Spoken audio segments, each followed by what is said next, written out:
Hindi ka pala isang pangkaraniwang dama lamang. Paumanhin kung ako'y hindi nakapagpakilala sa'yo. Vita ang aking ngalan. Dama at punong abala sa paggawa ng gamot at pangasi na inilala ko sa iba't ibang sulok ng Encantadia.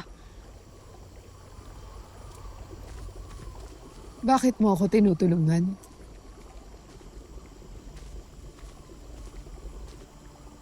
Dahil ikaw lang ang nararapat na maging pinuno at kera. Ikaw na nagligtas sa amin sa malupit na si Arsus.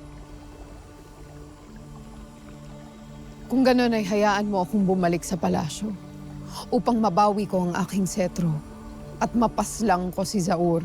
Ngunit Kera, kailangan pag-aralang maigi ang iyong susunod na hakbang. Matindi ang kapangyarihan ng mga nagtaksil sa iyo. Kaya't kung iyong mamarapatin, Kera, ako ay may imumungkahi sa iyo.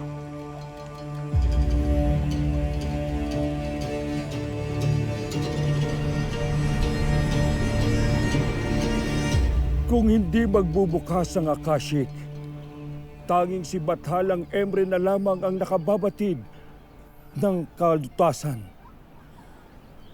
Kung gayon, kailangan nating magtungo muli sa Devas.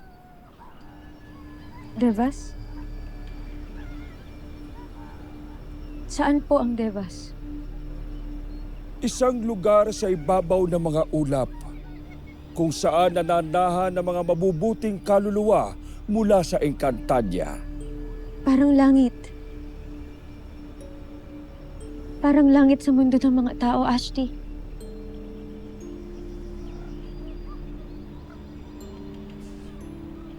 Sandali lang, paano kung tayo pupunta doon? Kailangan natin ng sasakyang panghimpapawid. Tera, ikaw ay magbalik muna sa ating mga kasama at sabihan ng mga kapwa tagapangalaga na sila'y maghanda. Tayo'y maglalakbay papuntang Devas. At ako'y tutungo naman ng Hatoria upang makakuha ng ating masasakyan. Iba yung pag-iingat, Sangre Perena, at naway magtagumpay kayo. Sapagkat kung hindi, ay patuloy na mawawasak ang Encantadia.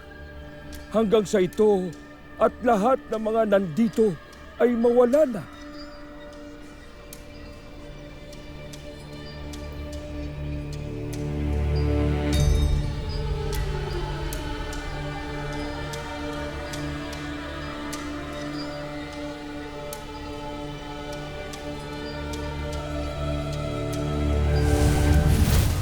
Tera, alalayan mo ko.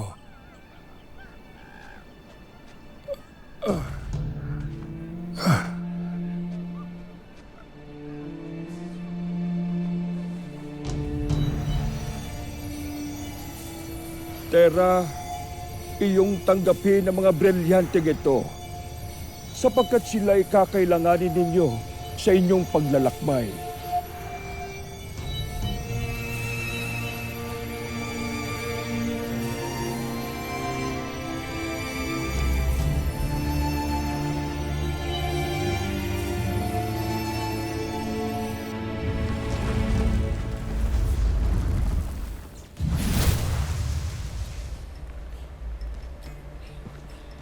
Hara Perena? Diyos! Ang isa sa aking mga pinagkakatiwalaang kawal. Kayo nagbalik. Ang ibig sabihin ba nito'y mapapalaya na kami sa pagiging mga alipin? Ikinalulungkot ko. Ngunit hindi pa ito ang ating kalayaan. Kaya't kailangan ko ng iyong tulong. Sapagkat kailangan naming maglakbay patungong Devas gamit ang isa sa mga sasakyang panghimpapawid na naririto. Kakailanganin din namin ng mga sandata, kaya't ako'y samahan. Masusunod, Hara Perena. Tayo na.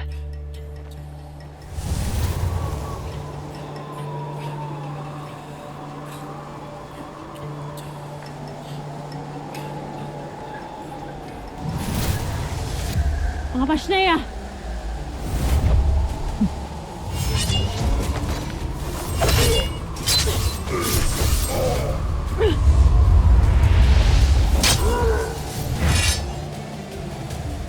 Gladius, ikaw na bahala sa isang to.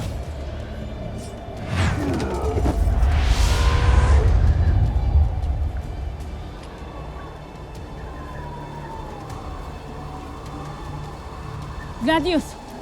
Elay! Lalayag na tayo.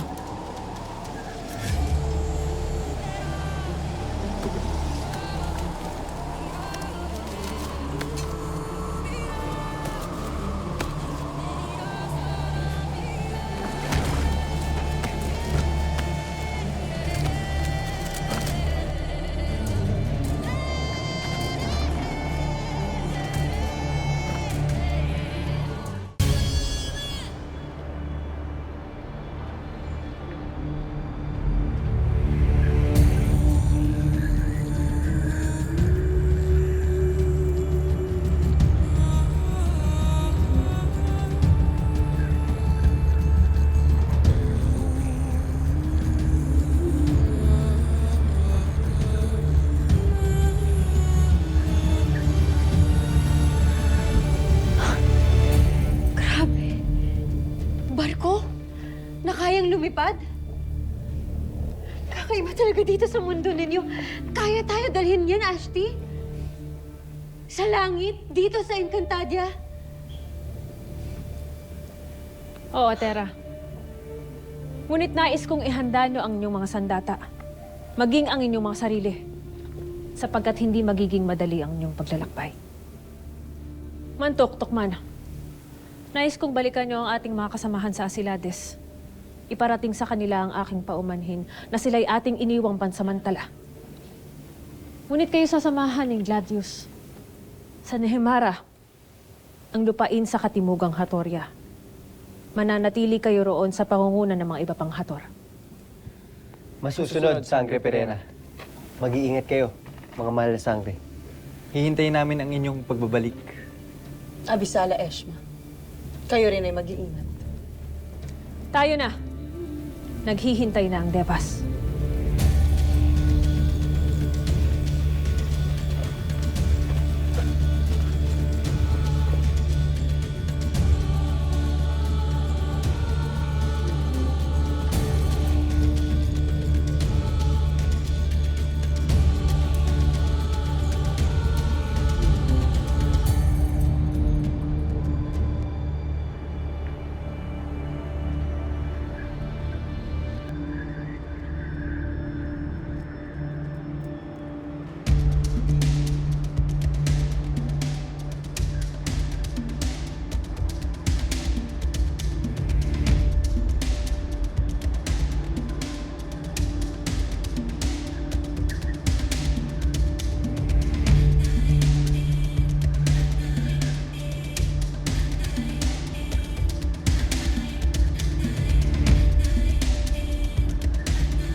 Ada. Atin pa kayong maililigtas ang Encantadia? Kailangan, Flamara. Hindi tayo papayag na mawala ang ating mundo. Mga hadiya! Makinig! Tibayan ang inyong loob at sarili. Pagkat nakasalalay sa tagumpay ng ating paglalakbay ang kaligtasan ng lahat.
Flamara, Bakit, Ada? ikaw ang humalili sa pagpapatakbo ng barko. At kapag sinabi kong bilisan mo ang takbo, bilisan mo. Masusunod, Ada.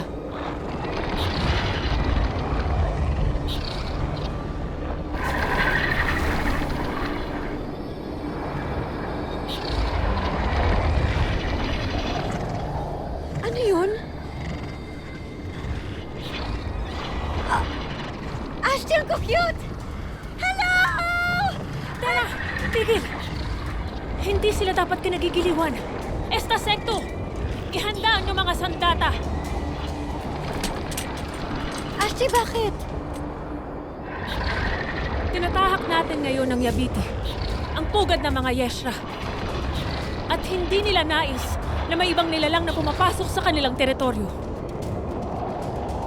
Anumang sandali ay maaari silang sumalakay. Tera, ikaw ay magbantay sa kanang bahagi ng barko. Adamus, kayo ni Dea ay magbasid sa likuran.